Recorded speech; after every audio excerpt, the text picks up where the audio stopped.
Well, hello, people of YouTube. Tonight we've got a special treat for you. We're going over the HD Mechanics new Epiq Toolbox here. And with us here, we're going to do a little different kind of style on this one. And we're actually going to ask a few questions to Dylan as he's going through this tour with us. So if you want to hear, this is Dylan with the HT perspective. Yeah, if you want to look up my channel, leave a link in the description below. There we go. So why don't you start off with this new toolbox you've got? What is it? So yeah, I picked up this Snap-on Epiq. It's a 68-inch. I guess I got it used. My little story behind it. I told my Snap-on dealer that I was kind of in the market for a toolbox a few months ago, and then a couple weeks later he had like a KRL series on his truck, lime green. It wasn't really my thing, and I don't know. He didn't really want to deal with it on the price a little bit, so I told him, ended up saying no, I wasn't interested. And then this one came up on Kijiji, so that's kind of like Craigslist, I guess, up in Canada. Yeah, it's our area. It's your like the American Craigslist. So I asked him if he'd run the serial number for me, and he told me no. So that's where I called Adam and talked to his Snap-on dealer, and she ran it, no problem. So make sure that there's no money owing or debt or liens on the box or whatever. So it's all free and clear. So picked it up for about $6,000. Guy, he was leaving the shop and going out into the field in a service truck. So he had all his tools in the service truck and didn't need the box anymore. So he's lost my gain, I guess. So let me ask you, because I know for the longest time you were, toolbox doesn't matter. You can do whatever you need to do. Tell me, now that you've had this box for a little while, how has your opinion changed on that? Yeah, so like I've always been of the opinion that doesn't matter what your toolbox is. Like it holds tools. That's all it's there for. What matters is kind of what's in your head and if you're able to use those tools in your toolbox. And I always would rather have more tools than spend a ton of money on a toolbox. And so that was kind of my mindset for the longest time. And I ended up changing shops. And in this shop, I ended up having to move around quite a bit because we have fairly large units. So you move your toolbox to where you need it to be. And a couple other guys had these Epiq boxes, and I just saw how nice and easy they were to roll around. And then I liked, that you kind of just have all your tools that you most commonly need, like right up at the top where you can see them. And but like I said, the biggest thing was pushing the toolbox around. Like mine, it was like pushing a car with flat tires, trying to get around. If I was going across the shop to work in a different bay, I'd be out of breath, sweat rolling down my back, trying to get it to where I needed it. And so I saw this, and what a difference. It just rolls so much nicer. It's heavier. The toolbox itself is over 900 pounds empty. And then, all my tools in it, so who knows how much it weighs. Probably around 3,000 pounds or more. I don't know.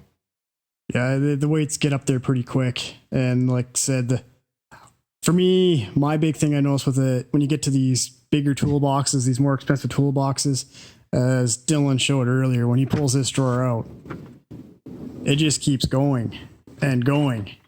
Like I said, what do you got, 29 inches from this end to that end? Yeah, 29, Yeah, so like I said, you can look at all these toolboxes you pick up at Home Depot, and they're 18 inches. Yeah. And that extra 10 inches that it's giving you there is massive. Like I said, I know for me, I like being able to turn my sockets that way and kind of work that way, and just gives you a lot more room.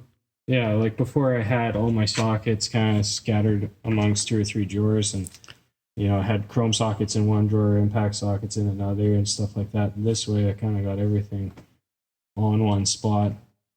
And then the nice thing about this drawer layout is I've got 3 of these drawers. Like they're not all as deep as the top one, but you know, I got all my wrenches where I can see them. And then So I was joking around with you earlier about that drawer there. Is you get it open there, it looks empty. you need more wrenches, buddy. Yeah, it looks empty. Where before, you know, I had 3 wrench drawers in my old toolbox, and they were packed. Yeah, so that's my Mac box. Like I had one drawer specifically for metric and another drawer for SAE stuff. And like, Yeah. now you can put them all in one drawer and you got room for extra stuff. And, you know, you can throw your ratcheting wrenches in there. And Yeah, I got lots of room to grow. And now it doesn't really look like I have much for tools. and then you got this fancy little tool here. Yeah. So this is kind of a recent purchase. I work a lot on hydraulics lately, like, and didn't always, and so, you know, a little bit, right? But now, where I'm working, they have some pretty large hoses, like -32, and so I was using a pipe wrench a lot of the times to work with them. But I picked these up. They go up. What is it?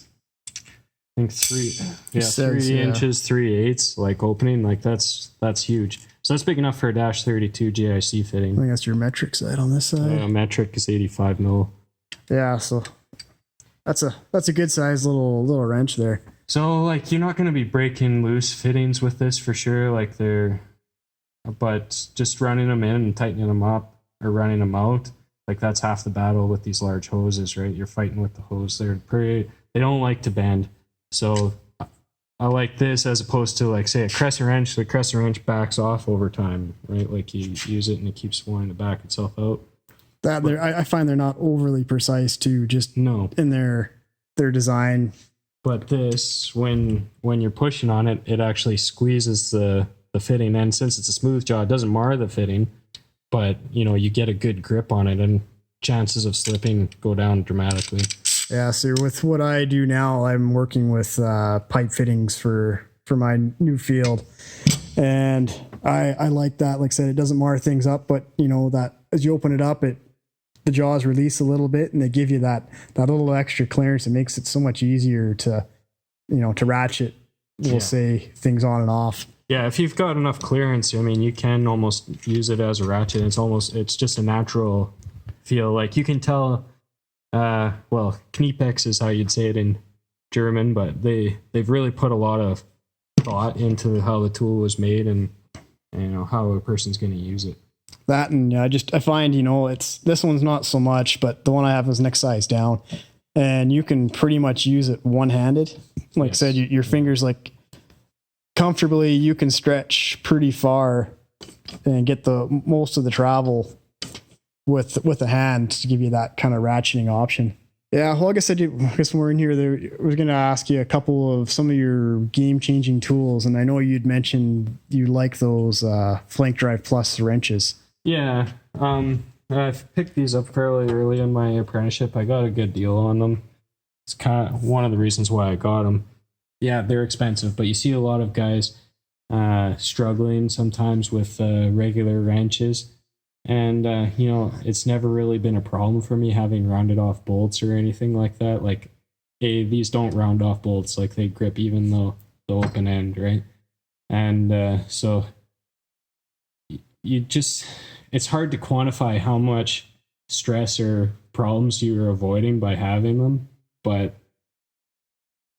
I think it saved me a lot of headache and, you know, problems, smashed knuckles and stuff like that just by having them.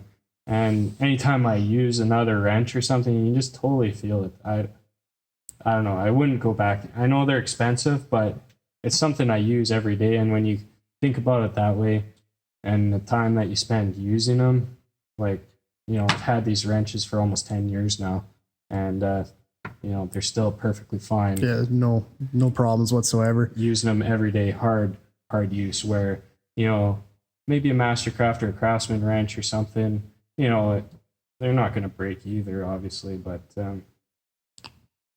you know. Well, you're reminding me of a story, and since we're on the subject, I'll tell the story. And see, for me, I started out and never did get paid very well.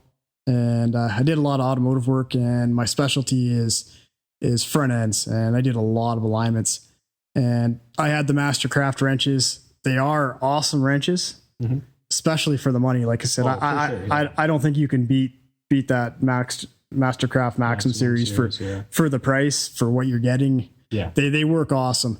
But like I said, when you're see where we are, they use salt on roads, and for me doing front end adjustments, you're trying to break tie rods loose. Yeah, everything's seized. Like you know, like a lot of times you got to use a torch, but not every time you want to use it. And even when you do use the torch, sometimes that stuff is tight. Yeah. Well, I was using my my Mastercraft wrenches, and I had a wrench slip, and I caught it, but I caught it just right that I jabbed my finger in between the wrench and the rack I was doing the alignment on, and I ended up busting my finger. And I switched jobs, and I think it was my third day on the job. So I'm sitting here trying to impress the boss with a busted finger on my right hand. And it's like I said, trying to do alignments or whatever. And it's just, you keep going, but as a mechanic, you can't really tape up your finger. So you bump it and it hurt. And like I said, then I've upgraded. I've got a really good deal on some Flank Drive Plus wrenches as well. And I will attest to what Dylan's saying is how well they hold bolts and these offset wrenches, I got them actually fairly early on in my career too, and I didn't use them that much at first, but I use them nearly every day too. I think Snap-on's got a patent on the angle or something, because other offset wrenches just aren't the right angle. And so if you can get a wrench like this wrench on a bolt and you can turn it, you can get on it again another way, whether you have to flip it or turn it around. It always ends up working out as long as you can move that bolt, just a little bit. And so if you're doing anything like in the heavy duty world, there's tons of airlines, pneumatic systems, like not just on air brakes, but there's valves and stuff like that, and hydraulics. They're so invaluable. I actually wish I had like up to 2 inches, but eventually one day. Cost a fortune though. That's kind of funny, you think working heavy duty, you got all the room in the world to work, but you really don't. It's quite surprising. Like oftentimes on a car, you'll have more room to work just because like the equipment, it does so many different things. And so they try and pack as many systems onto that, that parameter of the truck, that's meant to carry this load or perform the task or whatever. There's not much room. And you'd think, the bigger the truck, the more room you have. It's not the case at all. It's actually usually the opposite. Well, and then you get caught. The stuff's just heavy, and you can't really move it because it's just too heavy. Yeah, well, then you need an overhead crane and stuff. And, what was I going to say? And then you're climbing up and down on stuff too, and you're like, walking and climbing on places that were never meant to be walked or climbed on. Reaching across and leaning, and sure enough, you find some little bolt that's jabbing you in the soft spot in the side. Yeah. Well, and that's why, like in my videos, I talk about being able to use a tool one-handed, because usually I'm holding myself up with the other hand, so I kind of got to reach in, do whatever I got to do one-handed. Maybe I can switch, but two hands isn't an option a lot of the times. Yeah, like I said, you're reaching in and you're giving it everything you can to try and get in. And exactly. Yeah. So, yeah. So I guess, and then the thing I like about this layout is the third, it's got the 3 drawers, right? So.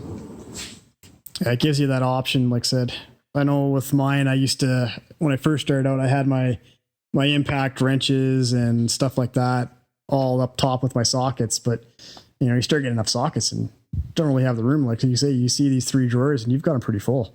Yeah, I mean, I still got space and I could organize a little better, but it's nice to have a little bit of space just so you can kind of see what you got. And then I guess carrying on with the game changer, tools, I will say getting a 3/4 impact was a game changer for me. I just had the 3/8 and a 1/2 inch for the longest time.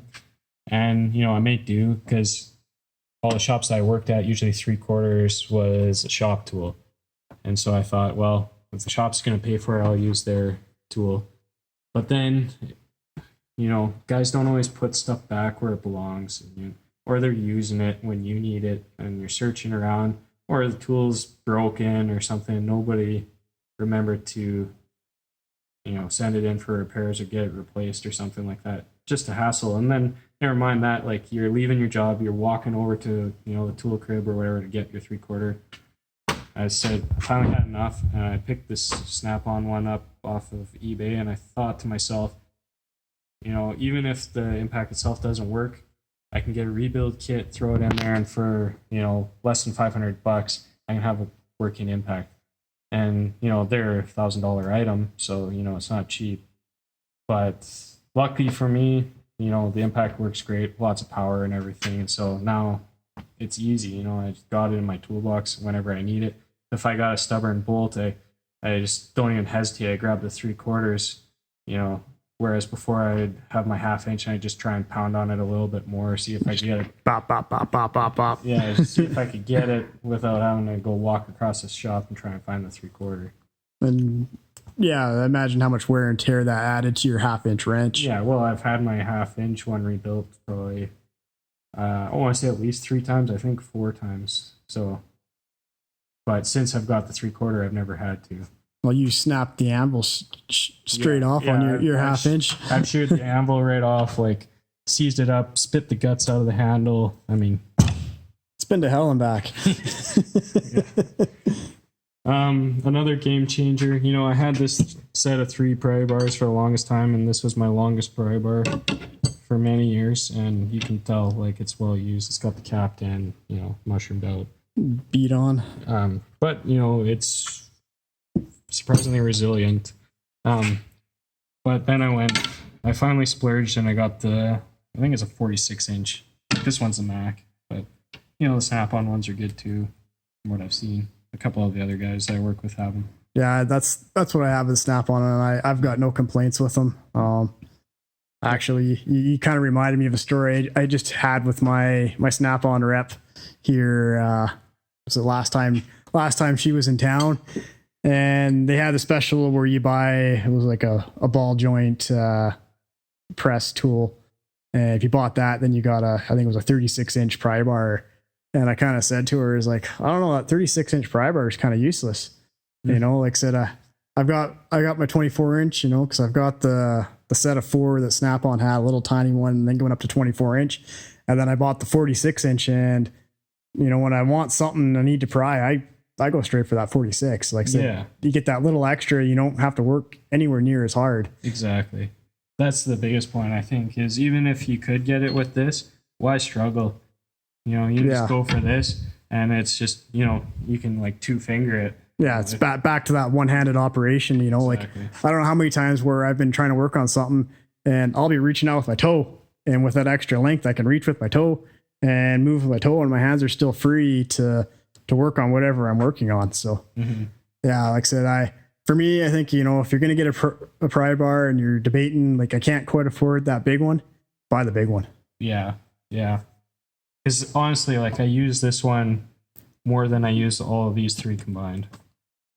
Like, every once in a while, it's nice to have the shorter pry bar to get in a tight space if you don't have enough room to pry it or whatever. Yeah, and like I said, you're good because of that little 3 set you have. You've got it. Yeah. Like I said, it's one of those things you fall back on. Yeah. So, I can't remember what else I was. Oh, you're a big fan of those PWZ pliers. Yeah. I don't know if I'd call them a game changer or not, but they are handy. They're a little awkward to use. They are awkward. That's my biggest complaint with them. I wish that they would have had like a tab that came around from the other side, because, like I said before, going in one-handed, if you're reaching into something, and you're trying to spread the jaws to get on it, then all of a sudden that slips out of your hand and you're kind of screwed. Then you got to reposition yourself, try and get in there with 2 hands or whatever, right? So there are some drawbacks for it, but it's nice that it's lower Yeah, profile. that's probably my biggest thing on that one is just like, even if you compare it to, well, I mean, this is a shorter pipe wrench. Let's see. new toolbox, trying to remember where everything is. Yeah. So like that's a comparable size, right? But like the lower profile is nice for the PWZs. Yeah. Only other thing too is just your girth right here. Like sometimes you just don't have quite that much room to get in. Right. Yeah. Yeah, they're not as thick. And then, well, it opens up quite a bit more than, well, maybe not. I don't know. Let's try it. So I think it depends. That one just depends on your pipe wrench, but.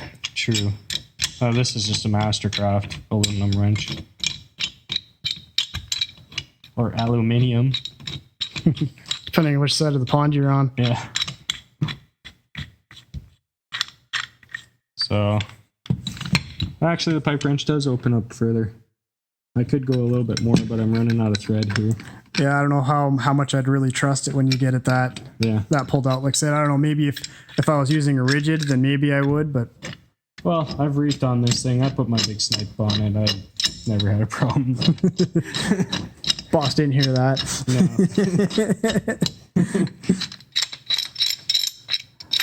That's one thing about the mechanical world is you really learn to make do with what you've got. Yeah, that's the biggest thing, is being flexible. See, this is my,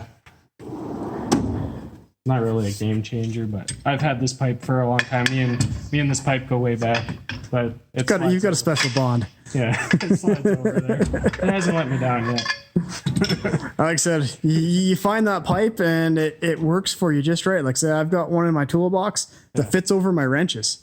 Yeah. And said I used to use that all the time for trying to break those stubborn tie rods. So this hides in the back of the drawer so that, when I open my box and my boss is walking by or something, he's not going to see it. But if I need it, it's there on a weekend or something. Well, the saving grace too is it's so far in there you can barely reach it now. That's right. I'm not as tempted to use it anyways.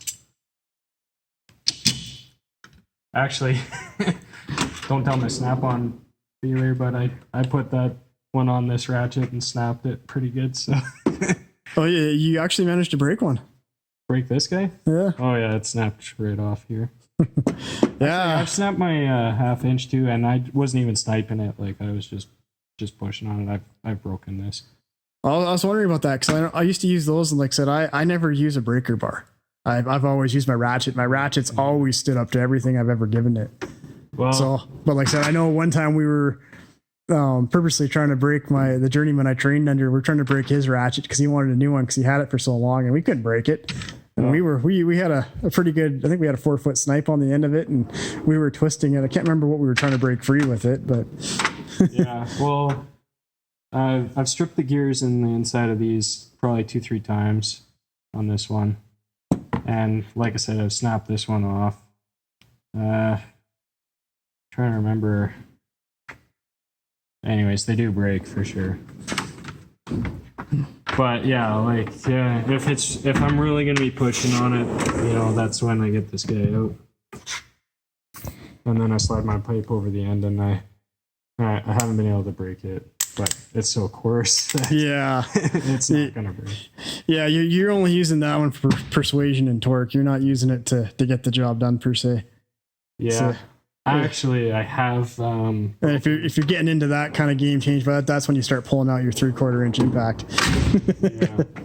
Well, we're the 1 inch. Where did I put it? I have broken one of these. Snapped it right off there, but trying to take tractor tire off, and somebody had painted the studs and then put those nuts on. Yeah. And the paint dried. It pretty much welded the stuff. Well, and that usually if they're painting, it's because there's corrosion in there too. So we tried heating the nut up red hot with the torch. We pounded on it with the 1 inch. Finally, we got, one of those big 3/4 drive ratchets. and big long snipe, and there's about 3 of us pulling on it, and we did snap this. So at that point, I mean, we should have given up before that and just cut the wheel studs with a torch. It's usually once you get to that point, once you start rattling on it and you move it, you've pretty much buggered the threads anyway. So. Yeah, so.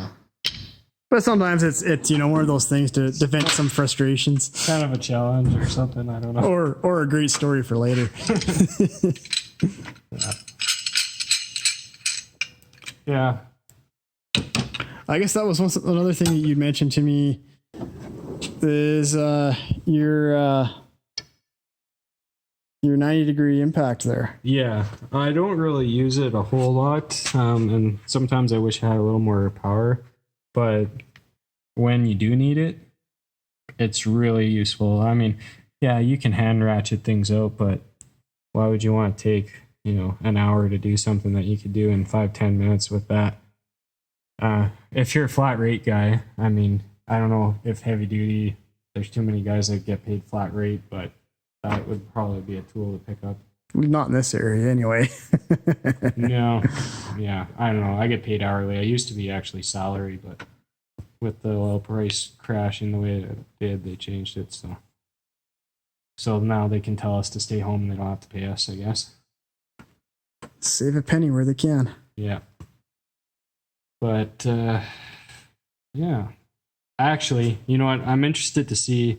Milwaukee has a cordless version of this, and I think the head is actually a little shorter.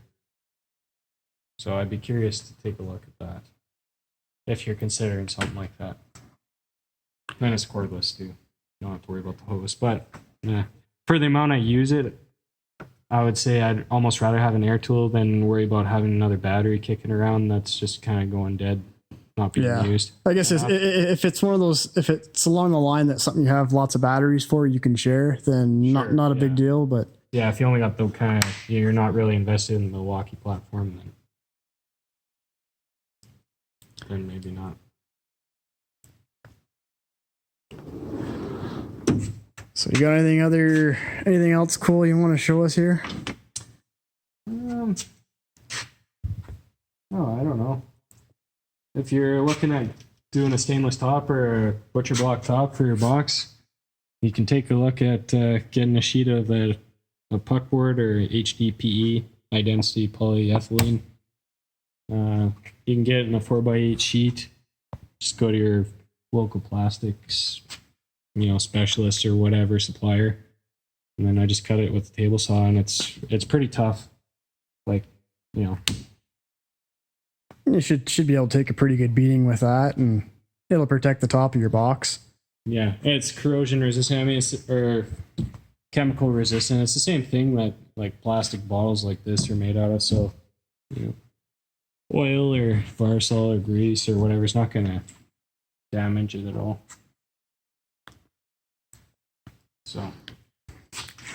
So you got any advice for these guys looking to get into the heavy duty trade? Well, I mean, I wouldn't go out and buy like a box like this right off the bat. I would definitely, get a smaller box. Like my idea was, I took my old box home and now it's my home box. And so it's a decent home box. So, the toolbox that you get at the beginning, make sure it's good enough to do what you need to. And then as you maybe get your journeyman or get your other qualification in whatever country that you live in, you could upgrade to something like this. And I have to say that I agree. The other, I don't know, for me, I found is, like I said, I was actually going to go the route that you did with, a less expensive box. And I was in the market of pricing it out. And what I ended up doing is I actually had the Snap-on guy was in the shop, and, he kind of asked me, well, what kind of stuff are you looking at? And, I kind of mentioned at the time my dream box was, this has got to be getting close to 10, 15 years ago. But I had picked out a Mac box, it was kind of one of their medium line boxes, one of their tech series. And it turned out he had a used one on his truck, and I bought a $7,000 box for $2,500 with a stainless steel top. And like I said, nice. I got into a nice box or whatever, but like I said, I didn't pay that tool truck price for a brand new box right off the bat. Well, I had no money, and Yeah, I wouldn't pay full price. Like the dealer's got a lot of room to wiggle, even if you do get a new box. So take advantage of that. And then, once a year they usually have the trade shows and stuff like that where they can get better deals. So if your dealer's any good, like a lot of them aren't. yeah, But, I've noticed that. I've lucked out. I've had a couple of really good ones, but I've also had some really bad ones. yeah. And actually, the one I've got right now, she's actually really good. And she's got room to work and she works with me, but she'll also kind of look at deals that are offering and ways to play around the system. And so if you are looking at a new box, you can use that Snap-on credit. Mm-hmm. And I talked to her, and there's no penalty if you pay that off in like 6 months. Yeah, you pay that first little while. So if you've got the money to pay and buy it outright cash, maybe consider using that Snap-on credit. Right. Because like there's a couple things. Sometimes you throw in you pay a little bit more for some other tools while you're buying it, mm-hmm. and it gives you a little bigger discount. And those tools that you added end up becoming free because of the added discount. But just some other options. But yeah, I don't know. For me, I don't think I would for my first box. I would definitely find a decent box. Yeah. You probably will use it up. But the other thing too is how many guys have you watched get into this industry, and by the time they get their journeyman or not even make it to their journeyman, decide, no, I'm not doing this. Yeah, I hate this. Yeah. And then they're trying to get rid of the box. Works great for us. If you're looking for a new box, you can buy a nice used one. Yeah, exactly.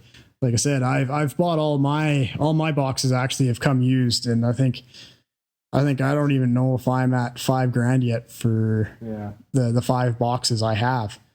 Well, and that's the other thing. Like I did, I had money, not necessarily set aside for this, but for something, and I paid for it, and so taking a loan out for a box, I don't know if I would go that route either. Like, especially with Snap-on credit, once you start paying the interest and everything like that, you're going to be paying like probably double the price of the box almost. Well, what is their interest rate? Like 18%, 20% or something like that? It's high. Like they don't really publish that figure, but no. Even like credit cards, and that I think that's as mechanics in general, that's something that we all struggle with. It's like, I need this tool now, and they make it real easy for us to get in, but they tend not to kind of tell us how many times over we're going to pay for that if we take their low hanging fruit, I guess you could say.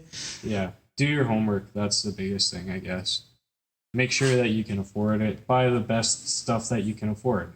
Yeah. Basically, like don't get in over your head, because it can ruin you, and it can ruin your career and give you a bad taste in your mouth for this whole industry, and that's not what we need right now. No, like I said, we have to work on this stuff because it's getting more complicated, and and like I said, that we need that eagerness and and spunk. Well, yeah. And like it's a good career, at least where we are. Obviously there's problems being hard on your body and stuff like that, but I've been able to feed my family. I got a house and a couple cars and stuff like that, and my family and everything. So I've been able to support them and live a comfortable lifestyle with that. So yeah, and even for me, like I said, I had full intentions of returning to the field, but I had the current job that I'm in kind of fell into my lap, and they took my journeyman red seal ticket as equivalent to a university degree. Yeah. And like I said, that I worked all the way through, and I didn't incur any debt while I was working and going to school. And so, like I said, how many people come out of school with $100,000 in debt? I didn't have that when I started, working in the field and switched over. And a lot of companies, especially in Alberta, they consider a trade, as long as you got that red seal, as good as a university degree. They do, yeah. I had the guy that I replaced for my apprenticeship. He became a police officer, and when he applied, they took his journeyman ticket as a university degree. Yeah. So, you know, that's something else to look getting more at. and more common to do that. Yeah. And it just, and it's a way of avoiding massive debt. Yeah. You know, you might spend a lot of money on your tools, but you'll always have those tools. And if you don't want them, you can sell them. But who would do that? Yeah. It's too much fun playing in the shop on the weekend, right? Well, and I guess that comes back to kind of the thing that we're talking about at the beginning was like my tools are a game changer. They're almost like an extension of my body. Like I really feel like if I was to get rid of any of them, like it would almost hurt like losing a finger or something like that. It's kind of weird, I guess, but I think they're worth more than the insurance pays for fingers, aren't they? Yeah. I don't know. But, I don't ever want to find that one out either. No.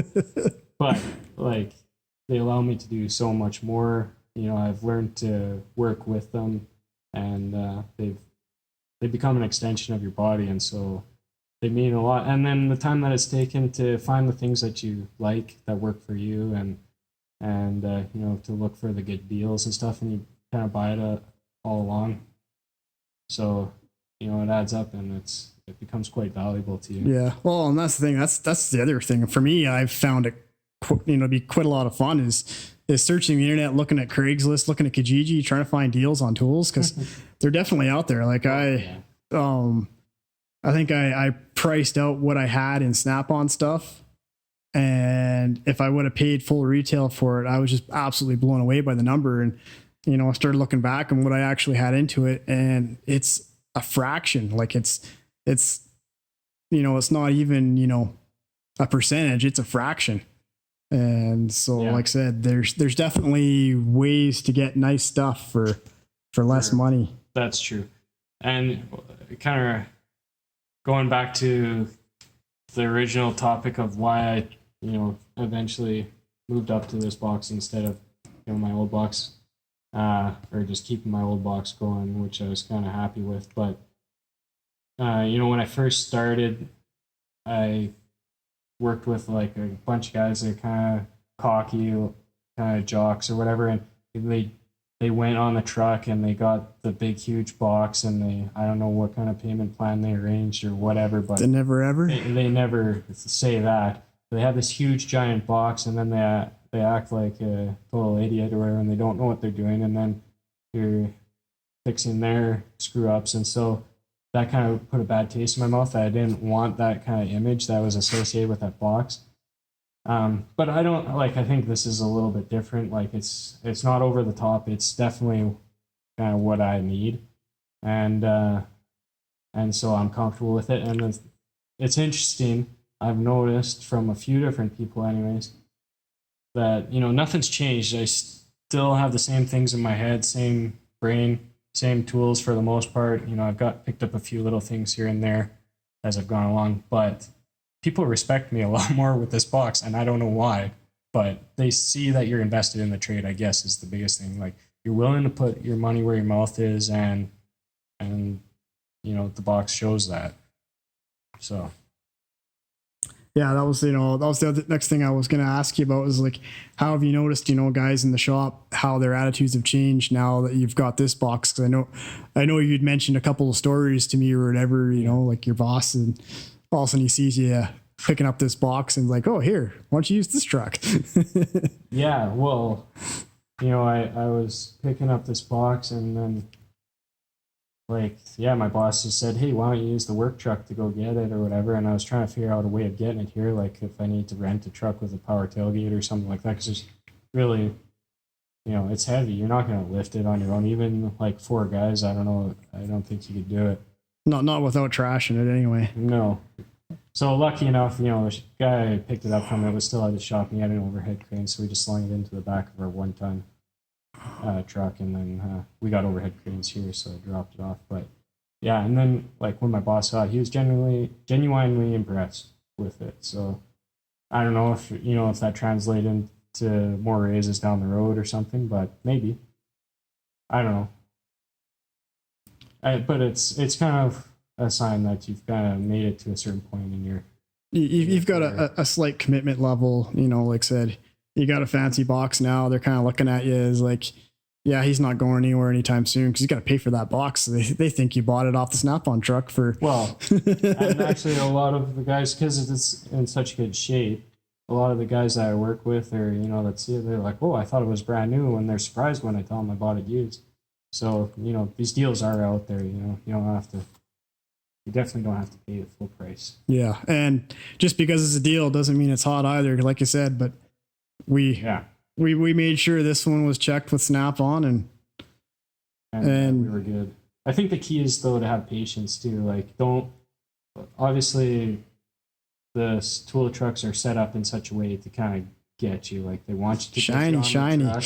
Yeah, they want to get you on the truck, and then once you're on the truck, they know that your chances get a lot higher that you're going to buy something. And then you see the fancy shiny toolbox, and they're like, well, it's only $200 a month, whatever. Yeah, they start quantifying it. It's like, yeah, well, you can pay $100 a week or something like that, and you break it to that small payment, it doesn't feel so bad. But what you don't realize is, like, I want $100 a week for the next 10 years. Yeah. And that's the part that we as humans, we struggle with understanding. And like, over time, we just don't notice it. Yeah. So, yeah, I don't know, not too much else. Sometimes I kind of wonder how many miles I have on my creeper, but. Yeah, some definitely more than others. I've heard a lot of stories where the guys take their creepers and park underneath and go have a nap, but I know you're not that type of person. So no, it's got quite a few miles on it, I think, going on my back. So that's the thing with heavy duty. You don't usually have access to the lifts, so you're crawling underneath. Yeah, unless you got a pit or a lift, and those are still, they're getting more common, but they're not as common as, say, the automotive, where you just don't work without a lift type thing. Yeah, I mean, you need something so much bigger and more expensive. It's just pretty cost prohibitive, and I don't know. Some of the lifts are okay out there, but some of them actually are more kind of more hassle than they're worth. Yeah.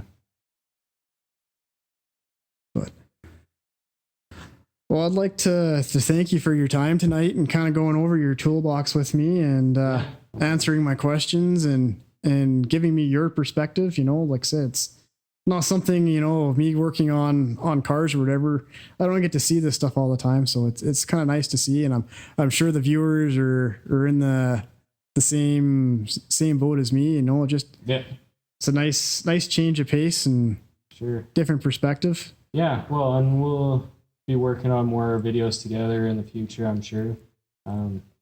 Once again, check out my channel. It's linked in the description below. And, if you haven't seen any of my videos, go check them out and subscribe. Yeah, he's actually probably got a lot better stuff than I do. So if you're a fan of my stuff, you'll definitely like Dylan's stuff. So yeah, again, that's the HD perspective. And definitely check out his content. It's definitely worth checking out. So and yeah, if you like this format and this kind of one-on-one interview stuff or whatever, remember to like, comment, subscribe, and definitely like, comment, and subscribe on Dylan's videos as well. Well, thanks for watching, and we'll talk to you in the next video.